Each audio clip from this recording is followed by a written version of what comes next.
Okay, Brittany, now, if you could just walk out in your bikini and pretend you're just a normal woman wearing a bathing suit. I am a normal woman wearing a bathing suit, I said. Right. So, we're going to pan the camera up. Guys, if you could go slower when we get to her stretch marks and chest, and Brittany, if you could just smile and act happy during all of this, that'd be great. Smile and act happy while you pan the camera across my stretch marks. Got it.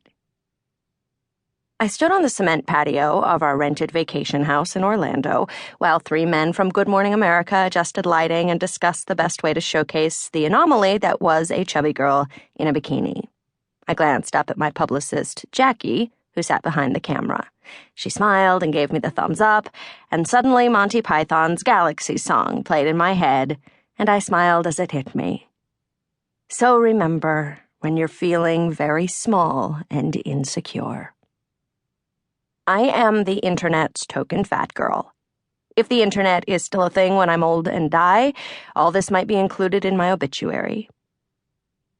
Brittany Gibbons, the jolly face of plus-size women, known for taking her clothes off to make political statements and making skinny people everywhere uncomfortable.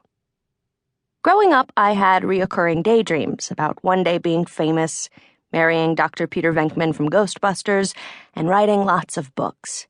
I never planned to be internet famous, which is a totally different kind of famous, by the way.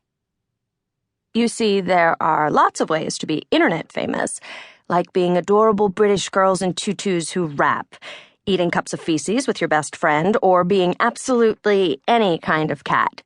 But for me, the keys to my success are just being not slim, making vagina jokes on social media, and having Nigerian men tell me I look pretty and then ask me to accept wire transfers of large sums of money. One could also correctly assume that I never quite expected to be writing a book about being fat either. Nobody really spends their childhood thinking about how awesome it would be to chronicle a lifetime of people watching you not fitting into things, asking if you are really going to eat that, and giving you tips on how not to be a hideous boil on the ass of society. If anything, I figured I'd follow in the footsteps of Jane Austen, or at the very least come up with a literary masterpiece based on a peyote-induced dream I had once about angry teenage girls who fall in love with broody vampires. But here we are. I am the writer I always wanted to be, and the subject is me and my life as a fat girl. Overall, I'd like this book to help readers realize that being chubby your whole entire life doesn't mean you'll end up alone, unhappy, or the subject of some TLC medical show. And if you happen to be turned on by sociology, obesity isn't without its interesting aspects. For instance, being a fat kid afforded me the unique experience of witnessing the evolution of pejorative name-calling. In elementary school, I was often called cow, chubs, or tubby.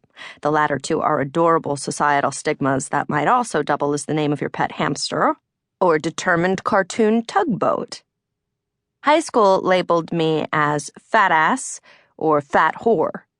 Honestly, I think teen boys just like to mix together all the vulgar insults they know because they're insecure about things like ball hair or their legitimacy as white rappers. Classic projection.